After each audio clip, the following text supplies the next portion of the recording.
My name is Hector, and I'm a 47-year-old man. My wife and I were married for 26 years and have known each other for 30.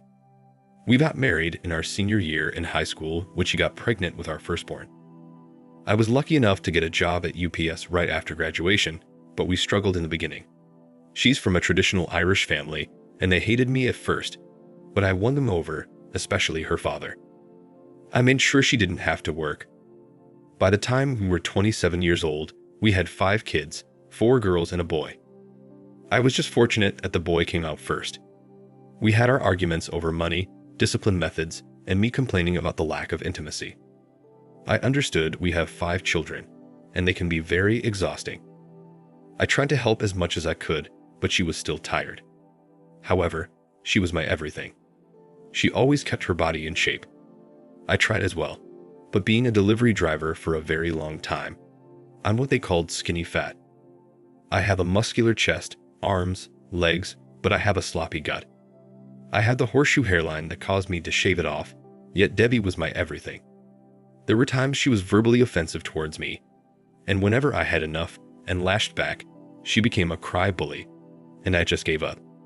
As the years went by, we were the only married couple in our friend group. Every last one of them got divorced. Out of our 7 married couple friends, 5 were caused by infidelity on the wife's part, 1 was on the husband's part, and the last one divorced because she friend-zoned her husband. I was against my wife hanging out with her newly single friends, however, that would just start a massive argument about me controlling her, keeping her as a prisoner and my personal living play doll. All of that caught me by surprise. The more she hung out with them, the more resentful she became. The kids even took notice. I remember my son and 2 of my daughters arguing with her when I came home, and as much as I understood their frustration, I scolded them for yelling at their mother, and when they left the room, I confirmed their issue, and she told me that we see her as a slave. I asked her where this was coming from, but she told me to forget it, shut down, and walked away. I remember the day I caught her in the act so vividly. Debbie was out with her friends. I was in the kitchen cooking. The kids were watching Train to Busan, and my 3 oldest came to the kitchen. I thought they came to check on the food, but they all had a concerned look. Before I asked what the issue was, my son told me that they think their mother was seeing someone else. Of course, at first, I didn't believe it. I didn't want to believe it. I yelled at them and told them I was going to prove they were wrong. I turned on my iPhone app and saw that she was at a bar on the outskirts of town, so I got into my vehicle and went straight to the bar. When I arrived at the bar, it was crowded, but I saw her circle of friends in the corner booth acting like drunk idiots. When I approached them, they all turned pale, and that unsettling feeling hit my stomach. Since I didn't see her in the bar, I went outside and walked around the parking lot. There was a car in the back corner. It looked like the man in the driver's side was sleeping, a man who I thought was my friend. I approached the car to ask him if he had seen my wife, but when I got closer, it was obvious that he was getting a BJ, and the closer I got, the more I recognized the woman in the car. It was my wife. I was practically standing by the driver's side window, and none of them noticed me. I lost it. I broke the window and dragged him out, and I wasn't civil. Debbie was screaming sorry over and over. I was yelling at her while kicking him. The cops showed up soon after, and I was arrested. I spent a week and a half in county. I had to go into the infirmary because I thought I was having a heart attack. But it turned out I was suffering from broken heart syndrome. The news of what I did spread like wildfire, and eventually, my father-in-law bailed me out. The man was practically in tears when I stepped through those gates. He profusely apologized to me for his daughter's actions. During the drive home, he told me he spoke to my manager and union rep about the situation, so I can still keep my job. He said that the kids had been staying with him, and Debbie was waiting for me in the house. He said he knows what was going to happen, which is why he brought the truck. He was right. When we got to the house, Debbie ran towards me, crying, and tried to hug me, but I pushed her so hard that she fell onto the ground. She looked at me with shock. I told her to get her stuff out of my house, and I wanted a divorce. She tried to fight it, but her father convinced her otherwise. An hour after they left, my mother-in-law came with the kids, and I hugged them all for dear life. She apologized for her daughter's actions as well before leaving. Now in my state, there's mandatory couples counseling before granting the divorce, which in my opinion is complete BS. I don't understand why I have to go to counseling if she cheated. At the beginning of the sessions, I just sat there listening to her dribble. That is exactly what it was, dribble. Blame shifting on the fact we were young parents, and she never experienced the wild lifestyle, the freedom, and she got carried away. She got lost in it, and her friends encouraged it. Soon she felt like she was missing something, so she started a fling. The counselor tried on a few times to make it my fault, telling me that I should have allowed her to spread her wings every once in a while, and how I needed to see it from her point of view. I just looked at the woman and asked the counselor if she was smoking crack, because that was the dumbest thing that could have come out of her mouth. I asked her how long she had been cheating on me. She said 4 months and insisted that the AP was the only one. She also said that it was a mistake and we could get past this because we have a history. So I asked her who initiated it and how many times they slept together.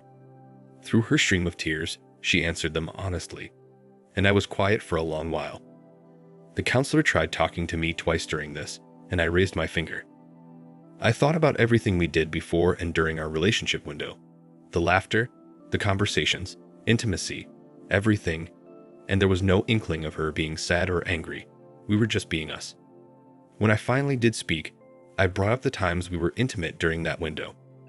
I called her, the counselor tried to correct me, and I told her to shut up as I continued to call her every name in the book. Eventually, I told her she was tainted in my eyes. Again, the counselor and Debbie tried to convince me that our history and relationship can get past this mistake, but I didn't want to hear it anymore.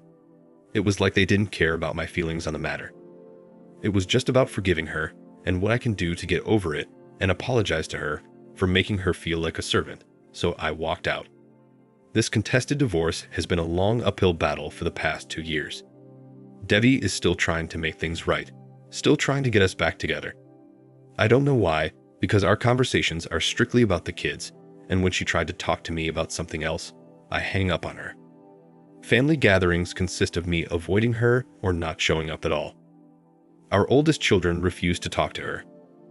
I try to make them spend time with their mom, but they refuse, and I have chosen to respect that. My in-laws are at my house weekly, and I know that they have been trying to make their daughter give me my divorce, but that has been a bust. My mother-in-law has been especially rough on her, calling her a dumb brat and gossiping about her to her congregation. I had to ask her to stop because I didn't want the whole town to know our business. During the first year, our son and daughter created a Tinder account for me. I thought it was dumb. I'm a middle-aged man with 5 children who has a dad bod, yet I have been on over a dozen very successful dates that have been a real confidence booster recently. I met someone during my court issue community service. Her name is Isabel, and she was our Habitat for Humanity supervisor. She's dropped dead gorgeous and won first place for a Vanessa Marcel look-alike contest at a soap opera convention that she attended with her daughter. That's how we started talking. My daughters love watching General Hospital, so I sat with them. To me, this is one of the few times I get to spend with them. I introduced her to the kids 6 months in, and they instantly took a shine to her. To make things really awkward, my son and her daughter appear to really like each other. However, Debbie is not letting go.